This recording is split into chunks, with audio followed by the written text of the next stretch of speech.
Tushirikishane tone la upendo, tushirikishane tone la upendo, tushirikishane tone la upendo.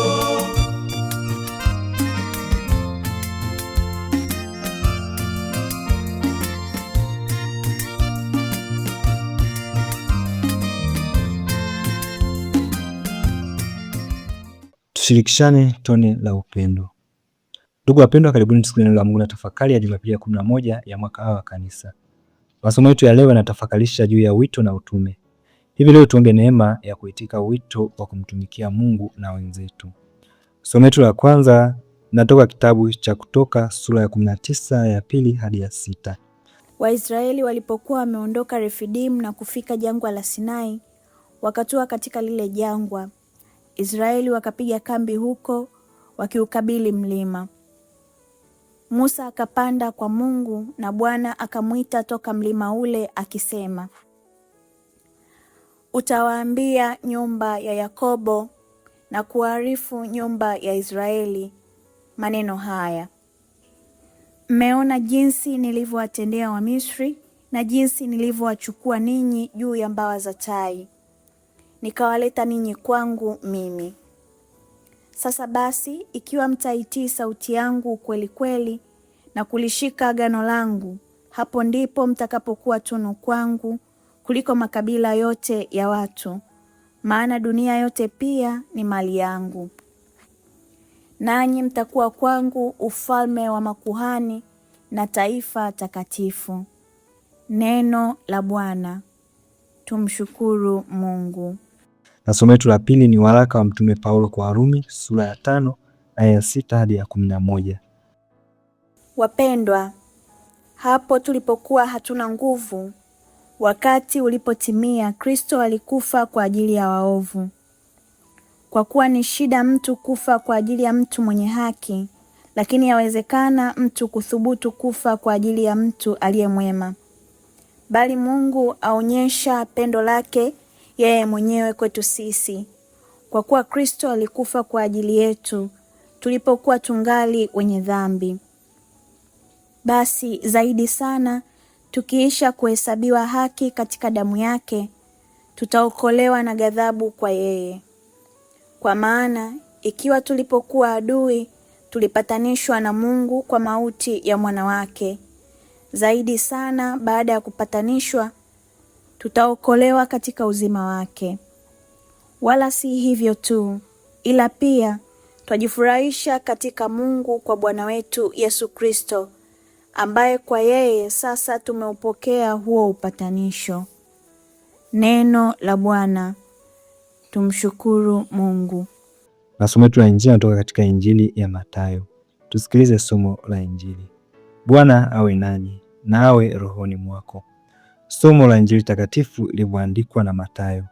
Utukufu kwako ee Bwana. Mathayo sura ya 9 aya 36 hadi sura ya 10 aya ya 8. Yesu alipowaona makutano aliwahurumia, kwa sababu walikuwa wamechoka na kutawanyika kama kondoo wasio na mchungaji. Ndipo alipowaambia wanafunzi wake, mavuno ni mengi, lakini watendakazi ni wachache. Basi mwombeni Bwana wa mavuno apeleke watendakazi katika mavuno yake. Akawaita wanafunzi wake 12, akawapa amri juu ya pepo wachafu wawatoe na kupoza magonjwa yote na udhaifu wa kila aina. Na majina ya hao mitume 12 ni haya: wa kwanza Simoni aliyeitwa Petro, na Andrea nduguye, Yakobo wa Zebedayo na Yohane nduguye, Filipo na Bartholomayo, Tomaso na Matayo mtoza ushuru, Yakobo wa Rufayo na Tadayo, Simoni Mkananayo na Yuda Iskariote, naye ndiye mwenye kumsaliti. Hao tenashara Yesu aliwatuma, akawaagiza akisema, katika njia ya mataifa msiende, wala katika mji wowote wa Samaria msiingie. Afadhali shikeni njia kuwaendea kondoo waliopotea wa nyumba ya Israeli. Na katika kuenenda kwenu hubirini mkisema, ufalme wa mbinguni umekaribia. Pozeni wagonjwa, fufueni wafu, takaseni wenye ukoma, toeni pepo, mmepata bure, toeni bure. Neno la Bwana. Sifa kwako e Kristo. Ndugu wapendwa, katika somo la kwanza Mungu analiita taifa la Israeli ili awape utume na kufanya nao maagano. Ndugu wapendwa, taifa lolote lazima liwe na watu, kiongozi au viongozi, ardhi au nchi yao na katiba. Kwa kutambua hilo, Mungu alianza mchakato wa kuifanya Israeli kuwa taifa. Kwanza alimchagua Musa kuwa kiongozi wao na kwenda kuwatoa utumwani Misri. Pili, aliahidi kuwapatia nchi yao wenyewe. Ndiyo maana aliwatoa Misri katika nchi ambayo haikuwa ya kwao. Tatu, Mungu kwa kupitia Musa anawapatia katiba, yaani sheria na amri zake ambazo wanapaswa kuzifuata. Mungu anatoa ahadi endapo watazifuata amri zake. Kwanza, watakuwa tunu kwa Mungu, yaani Mungu atajivunia uwepo wao. Pili, watakuwa ufalme na makuhani.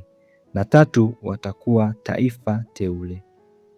Hivyo Mungu analiita taifa la Israeli na kuwapatia maagizo, nini cha kufanya ili wawe taifa teule la Mungu.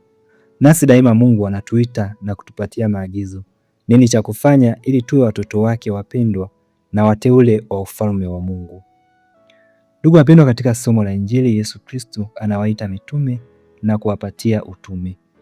Yesu anawaita ni baada ya kuwaonea huruma kondoo ambao hawakuwa na mchungaji, na anawaeleza mitume kwa nini anawaita na kuwatuma. Ni kwa sababu mavuno ni mengi, lakini watendakazi ni wachache. Yesu kwanza aliwaita, pili aliwafundisha, tatu aliwapa mamlaka, nne aliwapa utume wa kufanya, tano aliwapa ujumbe wa kuhubiri, sita aliwapa maagizo. Ndugu wapendwa, katika somo la pili Paulo anaeleza namna Mungu anavyotupenda na kutukomboa kwa njia ya mwanaye. Yesu naye alitupenda kwa mapendo ya Baba yake, akawa tayari kujitoa sadaka kwa ajili yetu ili atustahilishe tuwe wenye haki. Maana baada ya kutenda dhambi tulipoteza haki ya kuitwa watoto wa Mungu. Kama mwana mpotevu alivyotenda dhambi, alipoteza haki kuwa yule ni baba yake. Ndio maana katika majuto yake alisema, sistahili tena kuitwa mwana wako. Nasi tunapotenda dhambi, tunaposhindwa kuitikia sauti yake, tunapovunja maagano, tunapoteza haki ya kuwa sisi ni watoto wa Mungu. Hivyo kwa damu ya Yesu tumestahilishwa na kupewa hadhi ya kuwa sisi ni watoto wa Mungu. Ndugu wapendwa, kupitia masomo yetu ya leo tutajifunza na kutafakari mafundisho mawili. Fundisho la kwanza, namna Mungu anavyotuita na kufanya maagano nasi, na fundisho la pili, sababu ya Mungu kutuita na kufanya maagano nasi. Ndugu wapendwa, fundisho la kwanza tunaloanza kulitafakari ni namna Mungu anavyotuita na kufanya maagano nasi. Katika somo la kwanza tumeona namna Mungu alivyoliita taifa la Israeli na kufanya nao maagano ili wawe taifa teule la Mungu. Ili wawe taifa teule la Mungu, Mungu aliwapatia kiongozi ambaye ni Musa ili awaongoze na wanapaswa kumsikiliza yeye. Pili, Mungu aliwapatia katiba, yaani amri za Mungu. Mungu aliahidi endapo watazishika amri za Mungu watakuwa taifa teule la Mungu, watakuwa wafalme na makuhani. Ndugu wapendwa, nasi daima Mungu ametuita na kufanya maagano nasi ili tuwe watoto wake wateule. Kwanza Mungu anatuita kupitia dhamiri zetu kwa kutuwekea mawazo mazuri katika mioyo yetu ili tufanye. Pili, Mungu anatuita kwa kutuwekea msukumo ndani ya mioyo yetu wa kutenda yale yanayompendeza yeye. Tatu, Mungu anatuita kwa kutupatia viongozi wa dini ili watuongoze daima kutenda yale yaliyo mema. Wadharau viongozi wa Mungu na kushindwa kukiishi kile wanachotufundisha, huko ni kushindwa kuitikia wito wa Mungu. Nne, daima Mungu ametuita na kufanya maagano nasi kupitia neno lake. Neno lake ni taa ya kutuongoza. Kulidharau neno la Mungu, huko ni kushindwa kuitikia wito na kuvunja maagano. Tano, Mungu anatuita na kufanya maagano nasi kupitia amri zake. Je, tumekuwa watiifu kuziishi amri zake? Sita, Mungu anatuita daima na kufanya maagano nasi kupitia sakramenti. Katika kila sakramenti tunayoipokea, Mungu anatuita na kufanya maagano nasi. Katika sakramenti ya ubatizo, Mungu anatuita na kufanya maagano nasi ili tuwe watoto wake. Na tunaweka agano la kumkubali Mungu na kumkataa Shetani. Je, hatujavunja agano hilo kwa njia ya matendo yetu mabaya? Katika sakramenti ya Ekaristi, Mungu anatuita na kufanya naye maagano kwa kula chakula cha uzima kilichoshuka kutoka mbinguni, tunakubali kuwa sisi ni watoto wa Mungu na tunakubali kulishwa naye. Pia tunaweka agano la sisi kuwa sadaka kwa wengine, kuwa chakula cha kiroho kwa wengine. Katika sakramenti ya kipaimara Mungu anatuita na tunaweka agano la kumshuhudia Mungu hasa katika nyakati ngumu. Je, katika nyakati ngumu tumeendelea kumshuhudia Mungu? Katika nyakati ngumu kushindwa kumshuhudia Mungu, huko ni kulivunja agano. Katika nyakati ngumu kushindwa kuendelea kusali na kwenda kwa waganga wa kienyeji, huko ni kulivunja agano. Katika sakramenti ya daraja takatifu Mungu anatuita na tunaweka maagano ya kuwa daraja kati ya Mungu na binadamu, na tunaweka agano la kuwahudumia wengine kwa upendo. Katika sakramenti ya ndoa Mungu anatuita na kufanya maagano ya kuwa mwaminifu kwa mume mmoja na mke mmoja na kuvumiliana. Je, wanandoa mmedumu katika agano hilo au mmelivunja kwa kukosa uaminifu, kuvumiliana na kusameheana? Katika sakramenti ya kitubio daima Mungu anatuita kutubu makosa yetu. Je, tumeitikia wito huo wa kuungama hasa pale tunapotenda dhambi? Hivyo daima Mungu kwa kupitia sakramenti, Mungu ametuita na kufanya maagano nasi. Ndugu wapendwa, katika somo la kwanza Mungu ameahidi kwamba endapo taifa la Israeli wataitikia wito wake wa kuziishi amri zake, kwanza watakuwa tunu kwa Mungu. Maana yake Mungu atajivunia uwepo wao. Nasi tunapoitikia daima wito wa Mungu, Mungu anajivunia uwepo wetu.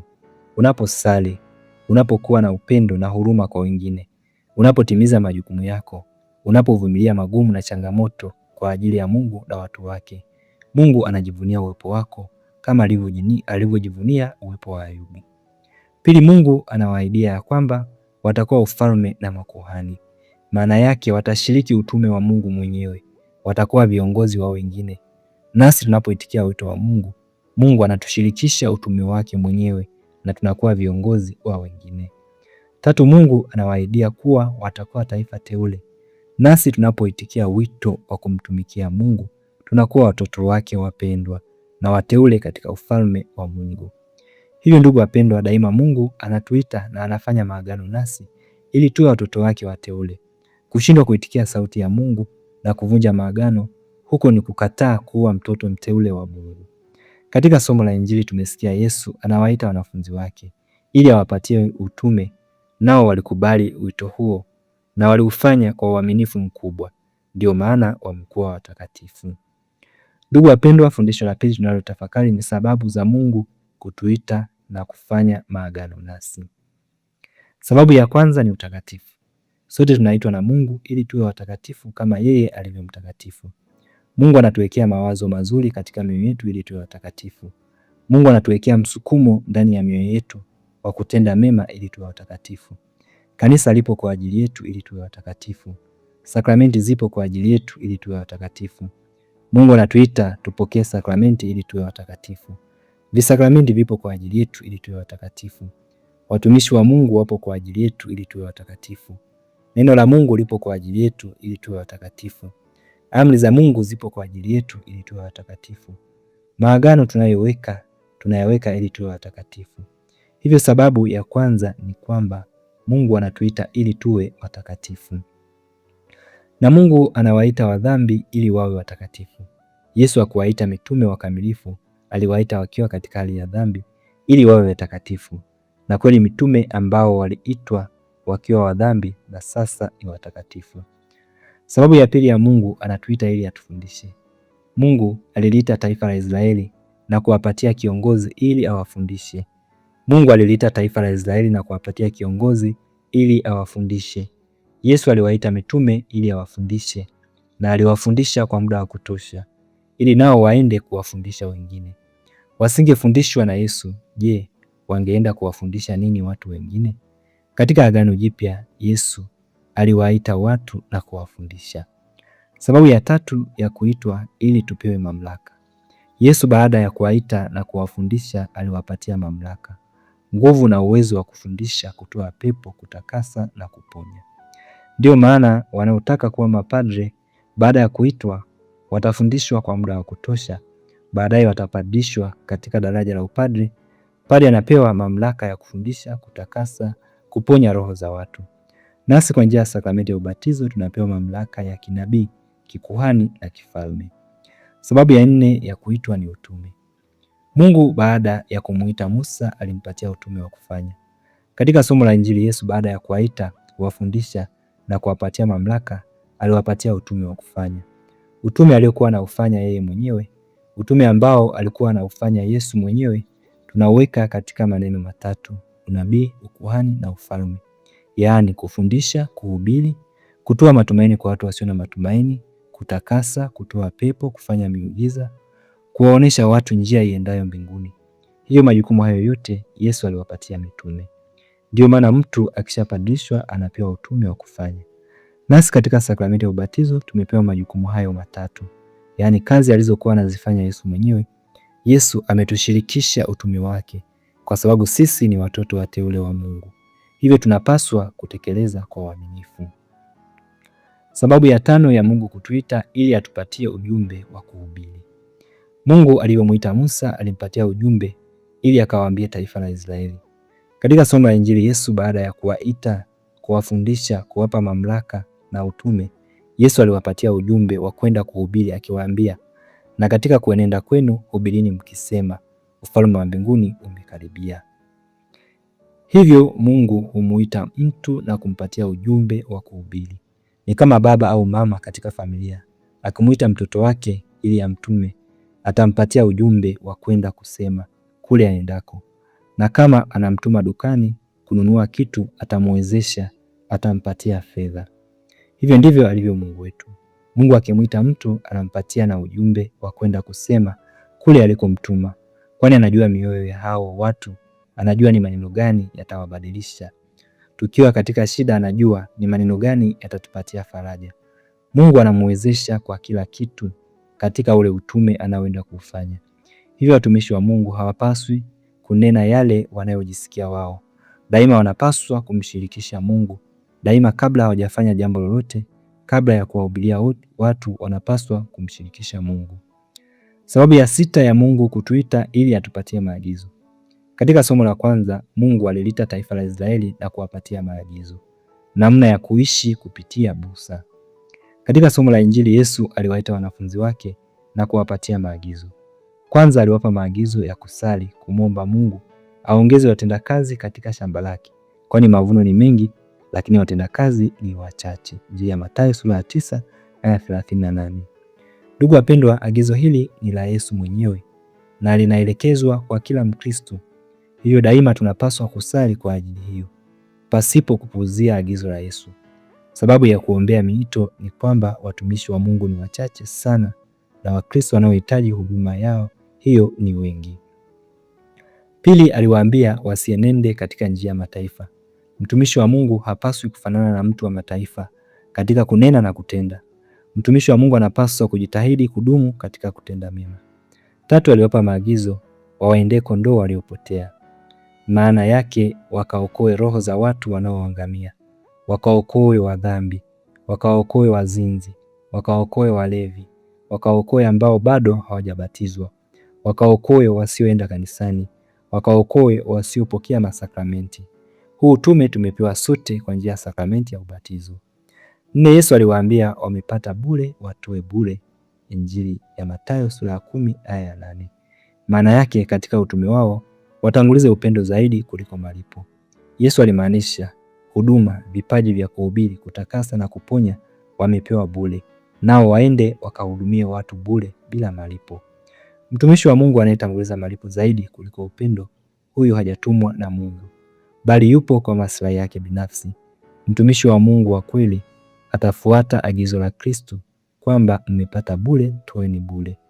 Ndugu wapendwa, hivyo tutambue kwamba Mungu ndiye anayemuita mtu kwa jina, ndiye anayemfundisha, Mungu ndiye anayempa mamlaka, Mungu ndiye anayempa utume, Mungu ndiye anayempa ujumbe wa kuhubiri, Mungu ndiye anayempa maagizo. Lakini siku hizi kuna watu ambao wanajifanya watumishi wa Mungu, ambao wanajiita wenyewe kwa maslahi yao binafsi, wanajipa mamlaka wenyewe, wanajituma wenyewe kwa maslahi yao binafsi na wanahubiri wanayotaka wao. Wanaenenda katika njia ya mataifa. Katika utume wao wanatanguliza fedha na mali zaidi kuliko upendo. Tunapaswa kujihadhari na watumishi wa namna hii. Hivyo ndugu wapendwa, Mungu Baba kwa njia ya mwanaye daima anatuita ili atustahilishe kuitwa watoto wa Mungu. Lakini huenda tumekataa pendo hilo. Pendo hilo tunalolikataa litatuhukumu siku ya mwisho. Hivyo leo tuombe neema ya kuitikia wito wa kumtumikia Mungu na wenzetu kwa upendo mkubwa. Itukuzwe damu ya Kristo milele. Amina. Aliyoletea tafakari ya leo ni mimi Padre Mathias Kunyanja wa shirika la damu azizi ya Yesu. Wote waione, tushirikishane tone la upendo, upendo wa damu pote uenee, tushirikishane tone la upendo.